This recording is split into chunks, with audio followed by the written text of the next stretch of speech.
Welcome you out to our June 4th commission meeting. We ask that you join us with a Pledge of Allegiance. I pledge allegiance to the flag of the United States of America and to the republic for which it stands, one nation, under God, indivisible, with liberty and justice for all.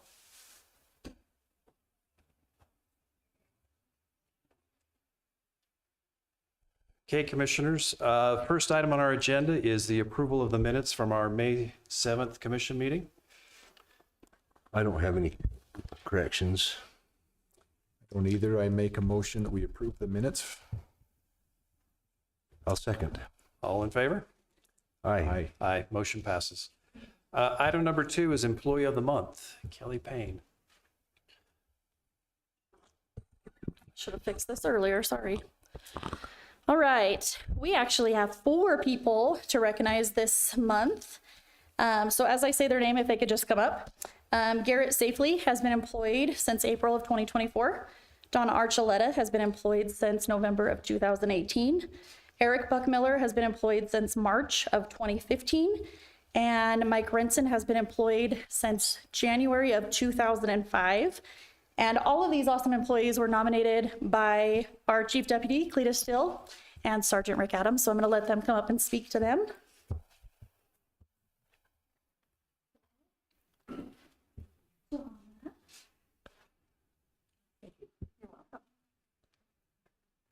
Good afternoon, Commissioners. Happy to be here today.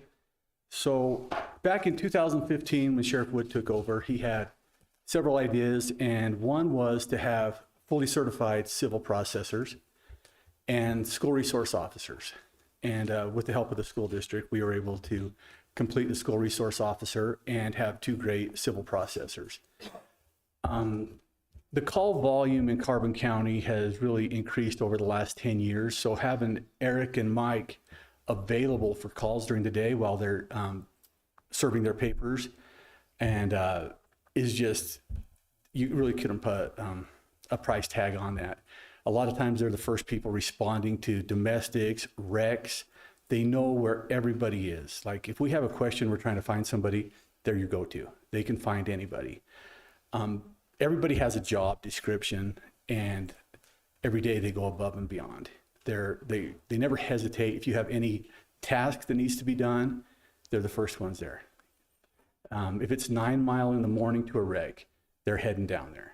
Never a complaint, and you never hear from them. It's like sometimes you're wondering, do they still exist? You know, it's just they just do their job. So and they do it great. And Donna and Garrett working in the schools. It's pretty.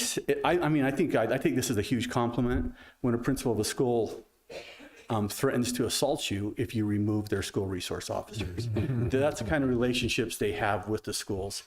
And Garrett's been at Sally Morrow and Helper Middle School, and he knows all the students. He knows the teachers. He knows the ins and outs, and he is always there for them. Even if he's home for the night, they call him back out. He's there, no questions asked. Donna at the high school is just incredible. And I wish I could tell you the volume of calls at the high school. When I don't know how many students there are, do you? 1,100 students, and she knows all the kids. She knows what they drive. She knows if they're in school during the day. It's amazing. And the call volume is like probably a quarter of our calls and our reports come from Donna. It's incredible how busy she is and how much they depend on her. And it's a great relationship we have with the school district. So Sheriff Wood wanted to get this done, and he did.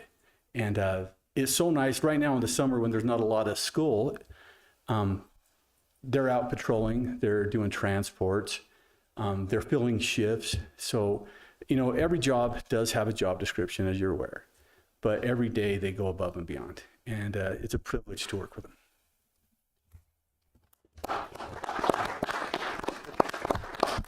So I am their kind of supervisor, or they're my supervisor sometimes. However, I hate doing this stuff, but that's how much they mean to me. But I can't agree more than what Chief Deputy Still said. For all the stuff they do, their dedication and positive attitude is second to none at the Sheriff's Office, all 4 of them. In fact, it's hard to give it to just one, so you have to do all 4. Should be 1 per month, right? But they're all that good. This award is way overdue and well deserved by all of them.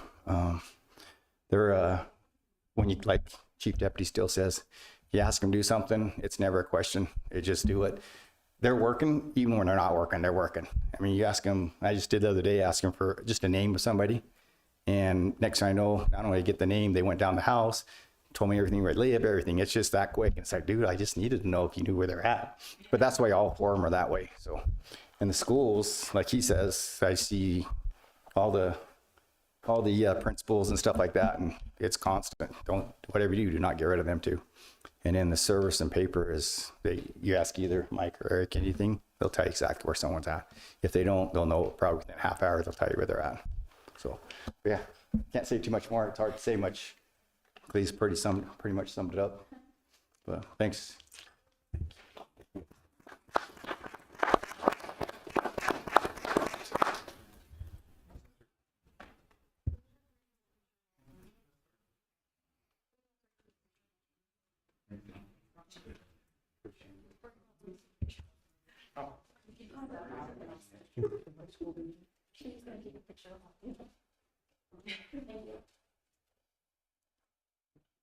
Great.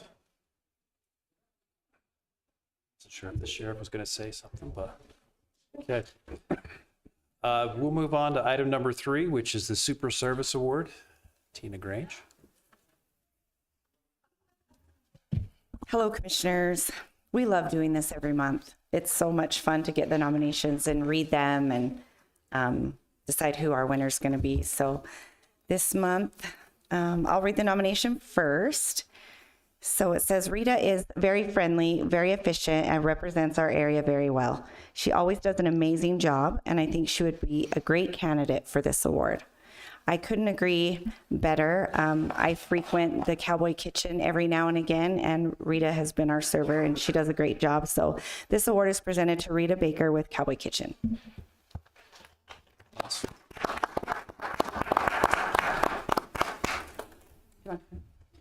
She's like, no, I don't. Thank you. And we got some gift cards to the local eateries. Would you like to say anything? You don't have to, but.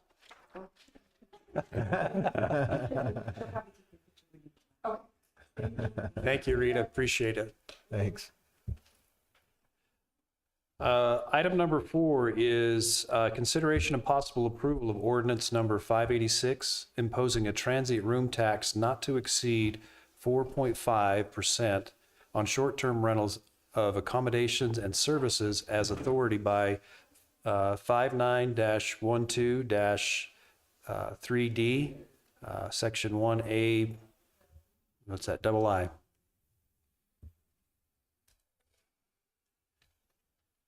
I can explain it a little bit.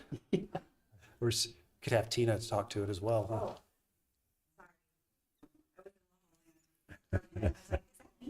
I'm sorry. HB 456, that's what we're talking about today. So this is passed down from legislation. The new session that happened, they are enforcing a statewide transient room tax rate increase of 0.25% to the county. And so this is a resolution for us to increase. We're currently 4.25% is what we collect in transient room tax, and that'll now move to 4.5%. And that means our lodging partners, short-term rentals, they will have to also adjust their tax rate when they're billing their customers and increase that to 4.5% as well. And just so locals know too, will some of that information be coming from the county? Will that information come from the state tax commission? Yes. I know they send out newsletters and quarterly Yes. updates. So Well, it first came out from our office with the help of the Utah Tourism Industry Association, sent us some forms and kind of some bulletins and news breaks to send out to our stakeholders ahead of time so they're all aware. We also invited Utah Tourism Industry Association to come and speak at our tax advisory board. We also invited all of our lodging partners, which we did have several attend that meeting.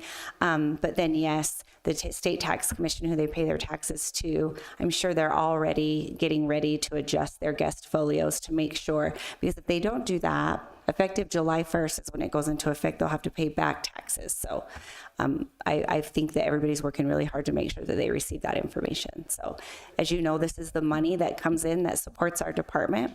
This is how the tourism office is funded, and we take that money and that's what we use to market our destination, to bring people in, to give back to our lodging partners who pay that tax. We want people to spend the night. So, yeah. Great, thank you. You're welcome. Any other comments? I don't have any comment. I'll make the motion that we approve Ordinance 586, imposing a transient room tax not to exceed 4.5% on short-term rentals of accommodations and services as authorized by 59-12-3D LAII. I'll second that. Okay, we have a motion and a second. All in favor? Aye. Motion passes. Item number 5 is the annual certification of contribution rates to the URS. Let's see, that's July 1st, 2025 to June 30th, 2026. Ms. Kellie Payne. Yes. So last year they had a pickup for us that we chose to pick up. This year they're just changing their rates. There's no additional pickup, but the rates did increase across the board. So in the form that I gave you, it just shows for tier 1 and for tier 2. So we have employees in all of the different tiers. And we're not paying out any additional pickup, but we are increasing as URS has increased their rates. But it's just something that happens every year, and we just hope that you say yes, because it goes through regardless. So this is the Utah retirement system. Yes. So all of the full-time employees qualify for that. Mm-hmm. And the county contributes into that fund. Yep, depending on what fund they're in. Some of them, it can be just a pension. Sometimes it's pension and 401k. Sometimes it's just a 401k. So it just depends on what fund or tier they are in. And then, of course, the employees are able to contribute to it themselves as well. And these are standard across the state for all public employees who are part of the system. Yep, part of URS. Okay. And one other question that I have, it seems like there's conversation from time to time. Do elected officials get lifetime benefits from this? No, elected officials do not get a lifetime benefit. Retirement works the same way for everybody. So once you're retired, the funds are yours, but we don't continue to contribute from the county towards your retirement. Never have, never will? No, Okay. we will not. Just Sure had that. exclamation point. Any other comments, concerns, or You have none. I'd entertain a motion? I'll make a motion that we approve the annual certification of contribution rates, URS. Utah Retirement System from 7/01/2025 to 6/30/2026. I'll second. Motion is second. All in favor? Aye. Motion passes. Thank you. Thank you. Item number 6 is employer support of the Guard Reserve, the ESGR State Award. Randy Edwards.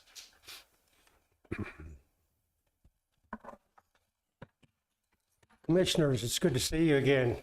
I had the privilege to come a couple of months ago and present to Dion Gevitt's employer a Patriot Award from the Department of Defense. From that award that we presented to them, we submitted you for the Above and Beyond Award because of what you'd done to be able to give them more time to be able to provide for their schooling, for their training and military responsibilities. The Above and Beyond Award is presented by the Employer Support of the Guard and Reserve State Committee to recognize employers at the local level who have gone above and beyond the legal requirements of the Uniformed Services Employment and Reemployment Rights Act by providing their Guard and Reserve employees additional non-mandated benefits, such as differential or full pay to offset lost wages, extended health benefits, and other similar benefits. The other benefits that you had provided is those extra hours that they were able to do that training in a paid status. The award is given in limited numbers by the state committee to employers who have at least one of their supervisors, managers recognized with a Patriot Award and who have signed or agreed to sign the ESGR statement of support, which your county has done. So on behalf of the Department of Defense, we want to present to you the Above and Beyond Award to Carbon County, and thank you for your services. So if I could give this to you, Absolutely. and could I have you stand?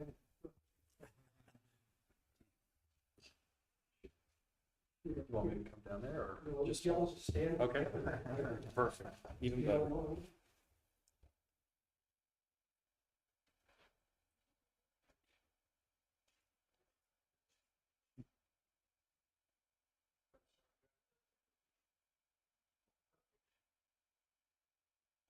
Thank you so much. Thank you. Okay, ready? Thank you. Thank you.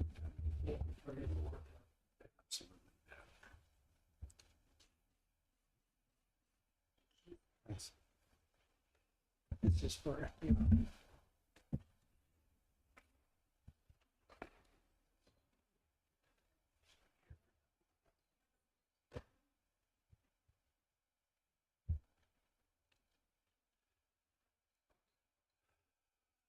Again, thank you, Mr. Edwards. Appreciate your time and coming to travel here and sharing that award with us. Thank you. Item number 7 is open sealed bids for the 2025 Motocross Pavilion Construction Project. We had some bids on that, and Seth, while you're taking some time to open that, Commissioner Haddock, if you would kind of tell us in relationship with the fairgrounds, you got anything going on out there this weekend? They do. They have a lot going on this weekend. So starting on Thursday, they're going to have opening ceremonies at 6 o'clock. And then they'll have their concert at 7 and do some cornhole tournaments. On Friday, June 6th, they're going to have the vendor booths and trucks. They're going to be starting at 10 a.m. and go until 9 p.m. They'll have 4-H open class exhibits, Animal Barn, Castle Country, Quilter's Quilt Show, Kids Corner, and at 5 o'clock they'll start the Battle of the Bands, starting at 6 o'clock, Burnout competition, and this also that'll be when the first night of the Black Diamond Rodeo, the gates will start to open, and then at 7 o'clock that's when the Black Diamond Rodeo they're going to do the Tough Enough to Wear Pink, and then Saturday morning they're starting off at the RC Airport for Desert Wings RC Air Show and Fun Fly. And then at 7 o'clock, they'll also start a 5K fun run. Motocross racing. And then at 10 o'clock, driving by a Cause Auto Show escort. Vendor booths and trucks and Animal Barn and 4-H and open class Kids Corner, old fashioned contests. And then at 11 to 3, they're going to have the Driven by a Cause Auto Show. 5 o'clock, they'll start the coal shoveling contest. At 6 o'clock, starting the Black Diamond Rodeo. Hope to see y'all there. And I appreciate Commissioner Haddock. He was out there this morning working on it, all the staff, Sheriff, your department as well, all the support that's been given to this. It's been a while since we've had the Black Diamond Rodeo, and to bring it back and as big as hopefully it's going to be, it's very exciting to see. So thank you, and thank the staff for bringing this all together. We received 3 bids for the Motocross Pavilion. The first one is from Western Timber Frame for $103,177. $103,177. It says it's to Price City though, so hopefully this is actually for us. The second one is from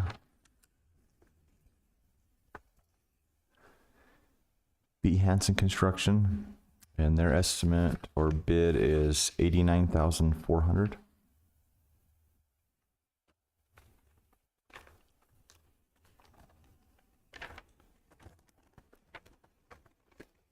And the last one is from Garrett Parks and Play. Looks like it's a total of $71,313.37.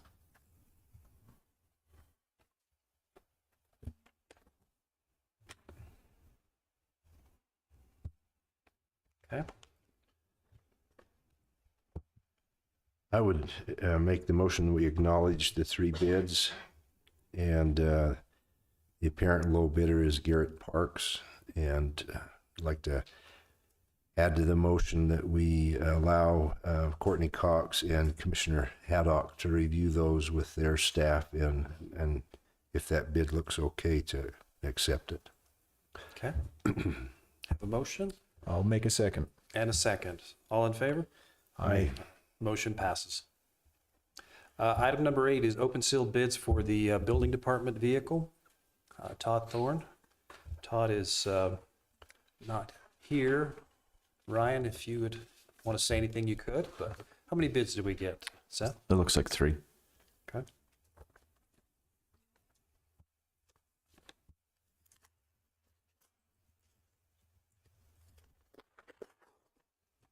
Sorry, Ryan, it's not going to be a Corvette or Mustang.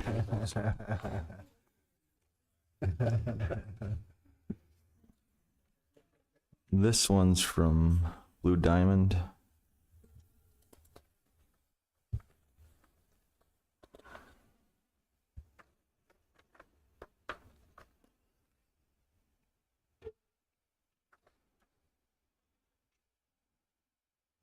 I have to search a little bit on this one. Oh, duh. 2025 Chevy 1500 Silverado, white, $52,754. 52.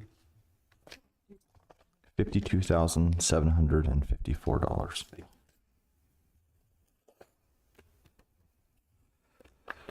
This one's from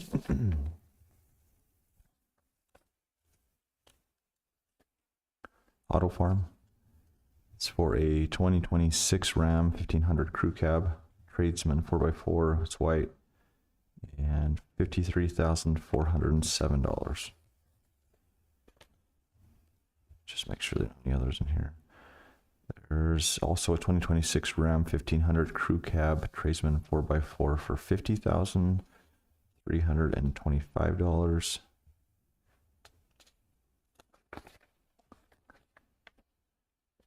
And a 2026 Ram 1500 crew cab, tradesman 4x4 for $52,305. I'm sure they probably have different mileage.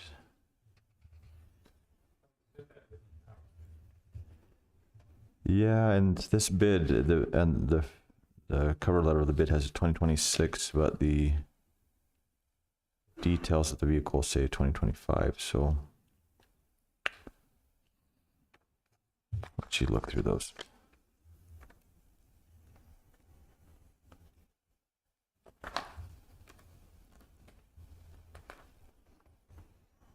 And the last one's from Doug Smith, Spanish Fork.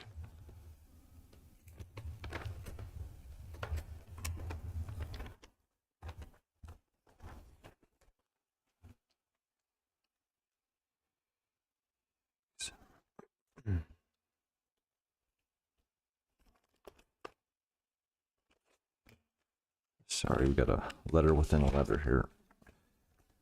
First one is for a 2025 Chevy Silverado 1500 custom trail boss, $50,961.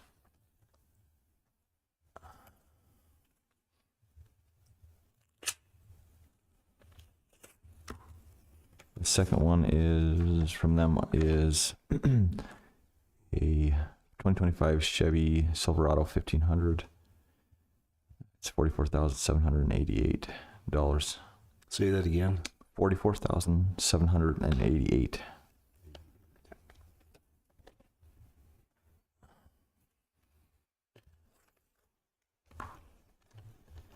third from them is a 2025 Ram 1500 Tradesman, $50,497.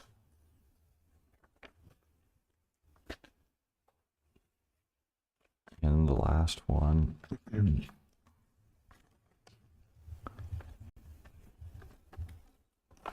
looks like it's a Ram 1500 Warlock Crew 2025. Crew cab 4x4.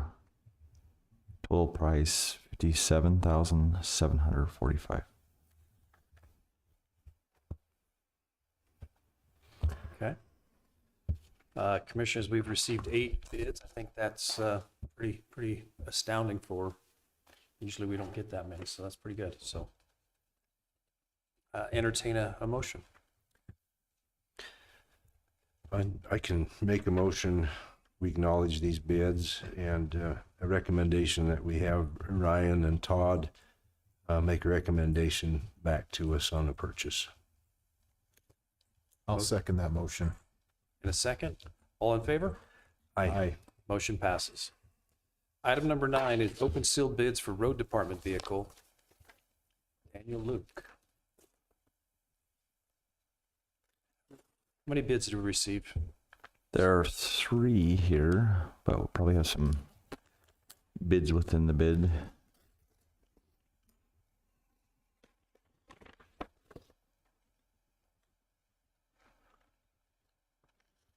This first one's from Auto Farm.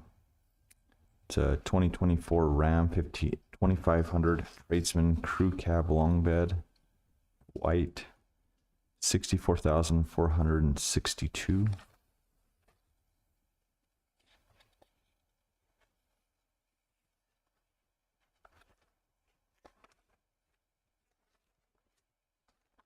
The second one, for a 2024 Ram 3500 Tradesman Crew Cab Long Bed, white, $59,873.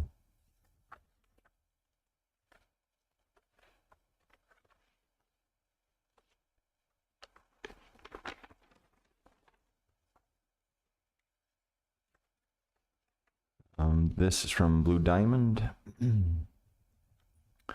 It's for a 2025 Chevy Silverado 2500 HD double cab.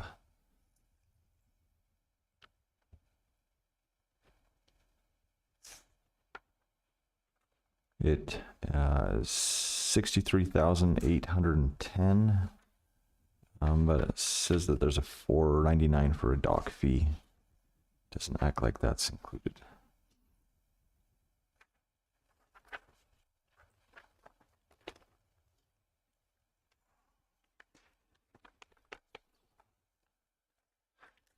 Last is another from Auto Farm. This is for a 2025 Ford F350 Crew Cab Long Bed, white, 4x4, $70,285.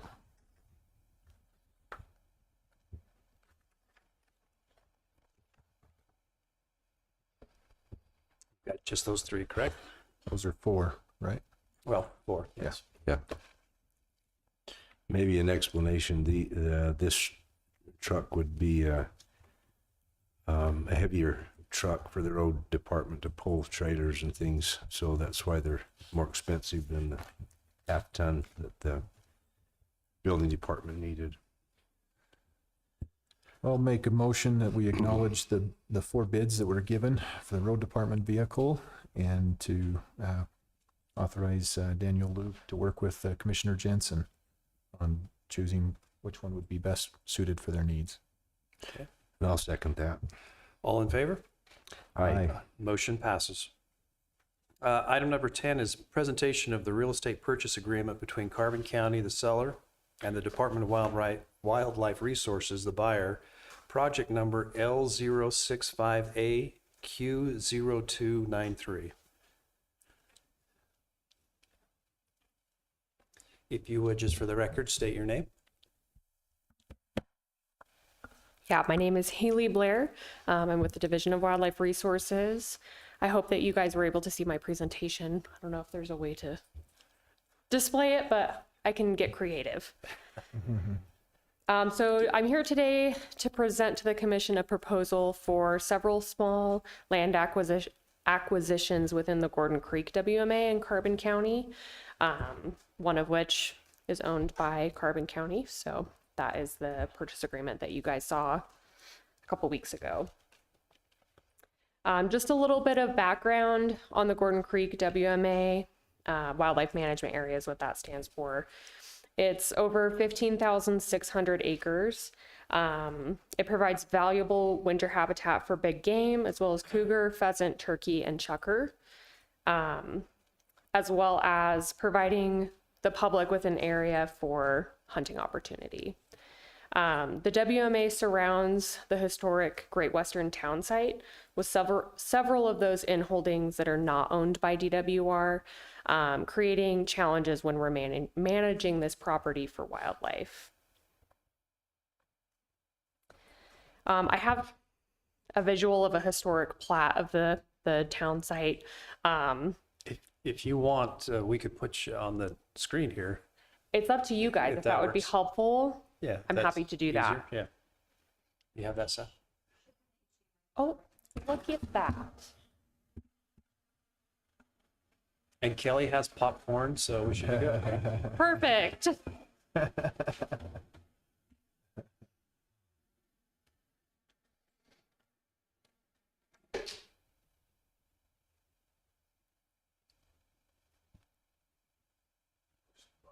It's, yeah. Might just be warming up for a minute.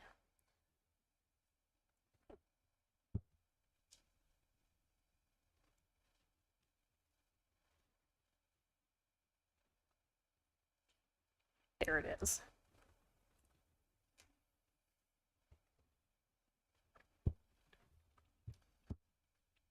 Awesome. Thanks, everybody. So you can see a little bit of the Great Western Town Site kind of within our ownership there in the brown. It's a little bit messy. So this is a picture of the historic plat. In case anyone isn't aware, this area was planned for the development of a coal mining town after World War I. The original layout included 2,600 building lots, as well as a city park, town hall, hospital, amusement hall, and a clubhouse. However, in reality, only about 200 lots were ever sold, and most of them were never developed. The town never received the financial support that it needed to really establish. And then mining efforts were stopped in 1930, and Coal City, as it was called, was abandoned by all but a few plot owners in the early 1950s. So DWR acquired most of the original township in the 1960s, and the area is now a designated wildlife management area. So there's just a few in-holdings in there that we don't own, but we're managing around. So just a little bit more detail on the proposed acquisitions with these in-holdings. They're in Carbon County and the historic Great Western Town Site. There's 6 total parcels, which amount to a whopping 0.43 acres. And it will just allow the division to have a more streamlined management of the WMA as a whole. That's all I have. I did bring a paper copy of your signed purchase agreement just for your records. And I also have a letter that goes up to the governor's office for county support, but I forgot to print it. So it's being printed right now and will be delivered shortly. Okay. But I'm happy to answer any questions you may have. I don't have any. I think it's pretty clear effort on your part to clean that area up. And the parcel that we have is tiny as well. Yeah, they're Not all sure why we even have tiny. it, but I think a lot of people don't know that they own them, in fact, so. No, I have no questions, and we appreciate you Great. coming and bringing that to us. And then whenever the document gets here, we can sign it and Okay, I'm sorry if to needed, so no, have we're to good. stall you guys. Thanks for the flexibility.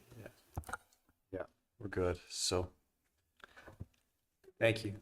Okay, Yeah, it's already been signed, so, and I think we passed it last meeting, so. we should be good. Jeannie, do we have it, don't we? Well, this is the, But, okay.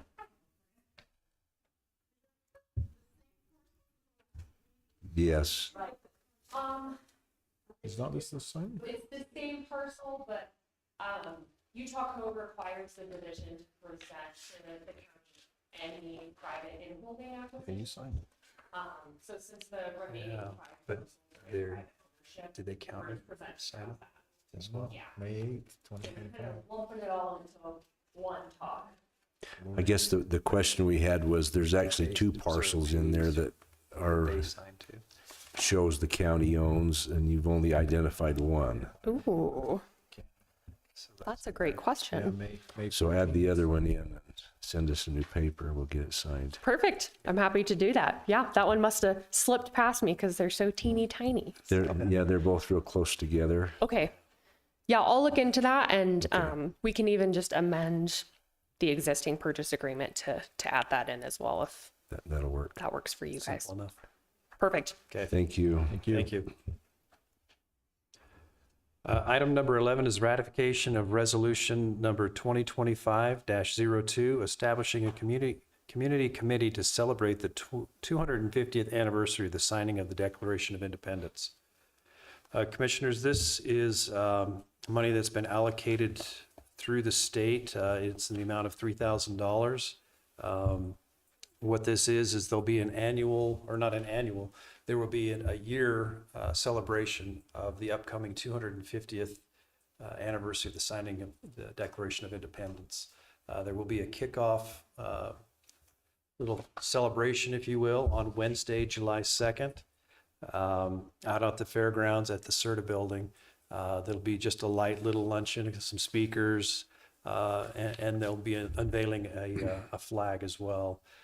There was a little bit of strictness with this as far as being able to have their logo. We can use it for certain things, but we cannot alter it, change the colors, change the layout or anything like that. So a couple guidelines that we have to follow with this, but it is federal taxpayer dollars that are paying for this. It's not state or local. So it's just to an annual, or not, again, I said that again. It's a year-long celebration of the upcoming 250th year since the Declaration of Independence was signed. So this would just be to ratify the resolution. We have to do a resolution in order to get the funds. If there's no more comments, I'll make the motion that we ratify resolution 2025-02, establishing a community committee to celebrate the 250th anniversary of the signing of the Declaration of Independence. I'll second it. Motion is second. All in favor? Aye. Motion passes. Item number 12 is review and possible approval of the Federal Bureau of Investigation Criminal Justice Information Service Security Addendum. I would hope that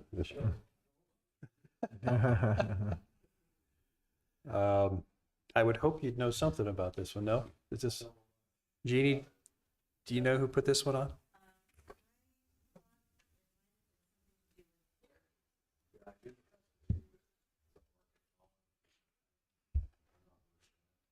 Okay, so this is CIA and FBI. It's top secret. Nobody knows about it. Well, what it looks like is there's the cost and renewal dates. So the annual license and support fee is $16,997.37, and then the annual licensing fee was $8,498.68.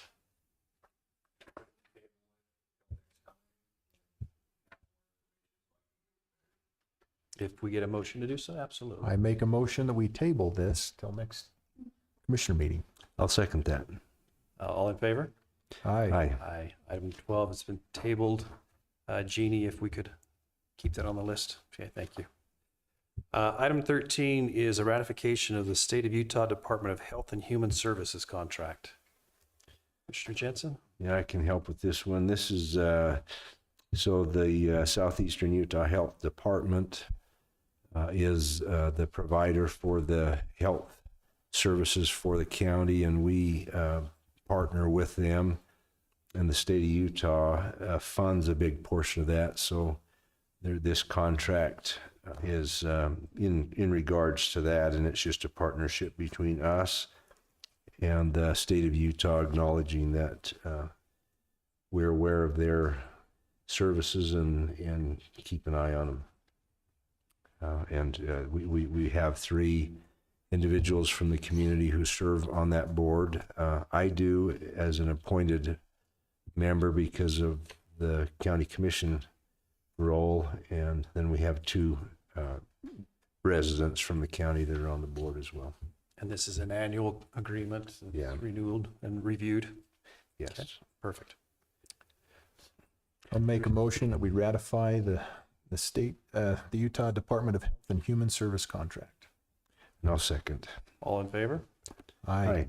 Motion passes. Item number 14 is consideration and approval of the 7th District Court Security and Bailiff Funding Agreement. Okay. Sheriff Wood. So this is our bailiff contract. I didn't see any changes in the bailiff contract. And they've been wanting us to sign it. We wanted to bring it before you guys to look at it, make sure that it looked good in, of course, the county attorney's office as well. Make sure everything looked good, and then they want us to docu-sign it, and they've been literally emailing me on a weekly basis of where you're going to get this signed or not. So here we are with it, but I didn't see any changes. Okay. Any, No questions. okay. I'll make the motion that we approve the 7th District Court Security and Bailiff Funding Agreement. I'll second that. All in favor? Aye. Motion passes. Thank you. Item 15 is consideration and possible approval of a memorandum of understanding between Carbon County and the Bureau of Land Management, Price Field Office for noxious plant control. Commissioner Jensen? Yeah, I can take this. We enter into an agreement annually with the Bureau of Land Management regarding noxious weed control, and they contribute to our weed department about $8,000, I think it is. We already have signed an agreement with them, but the Trump administration has ordered that all MOUs nationwide with the federal government agencies strike one of the items in that agreement that related to equity and inclusion.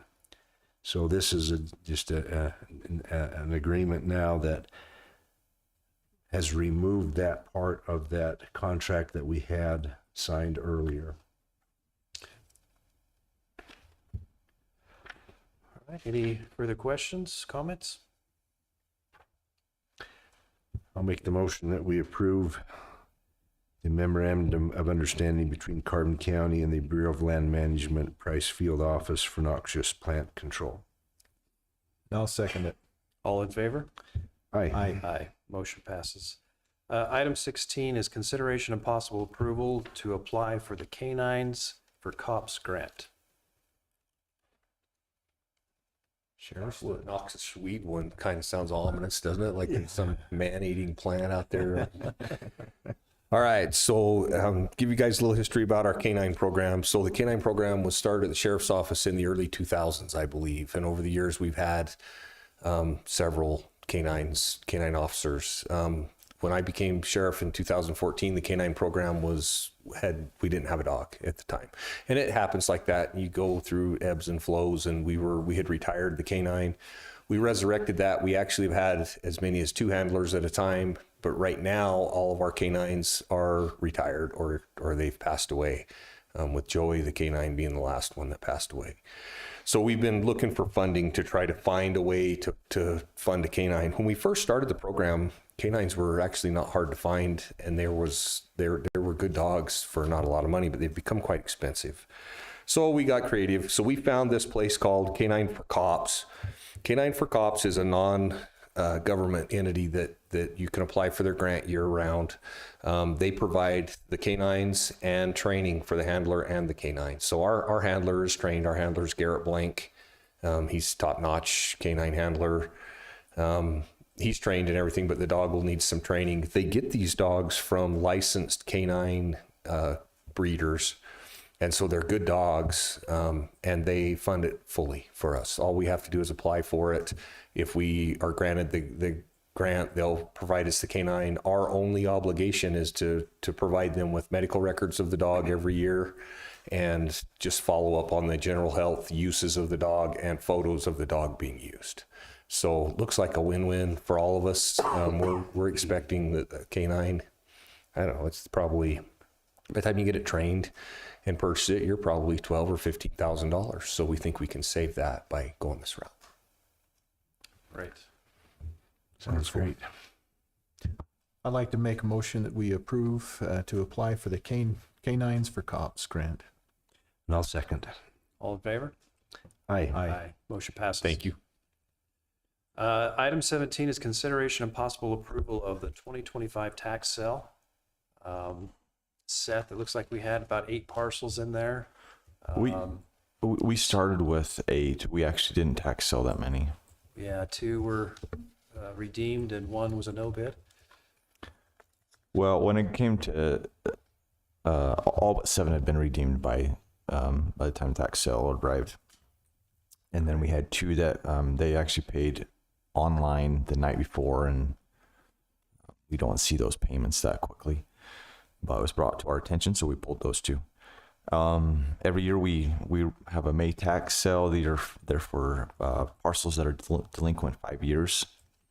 It's not something that we like to do or anything like that, but sometimes there's situations where people have passed or the like that it's necessary. One nice thing, if there's a nice thing about tax sale, is that they generally go for quite a bit of money. We have a lot of people that show up for our tax sale, and then any of those who have interest in the property or any type of ownership, they're able to get those funds through the state treasurer's office through unclaimed property. So there's, I think we provided a list to you of those that were. So Seth, just for the record's sake, the money that's brought in from the tax sale goes to the state. The county gets their portion due, and then the remainder balance goes back eventually to the owner of the property. Yeah, it goes to the state treasurer's office to unclaim property, and then it's up to them to claim it. But yeah, they are able to do that. And yeah, as you mentioned, the only funds that we receive and keep here are to satisfy the back taxes, as well as an administrative fee for title search and the work that we do to prepare for the tax sale. Thank you. I just think that was important to make a record of. For sure. So yeah, there was 5 parcels. We've given you the information on those. It's pretty straightforward, and everything went pretty well for our tax sale this year. If you have any questions, I'd be happy to answer them. I don't have any. Okay. I don't have any either. I make a motion that we approve the tax sale, the 2025 year. And I'll second that. All in favor? Aye. Motion passes. Motion to adjourn. We are adjourned. Thanks for coming. Thank you. Motion to adjourn. We are adjourned. Thanks for coming.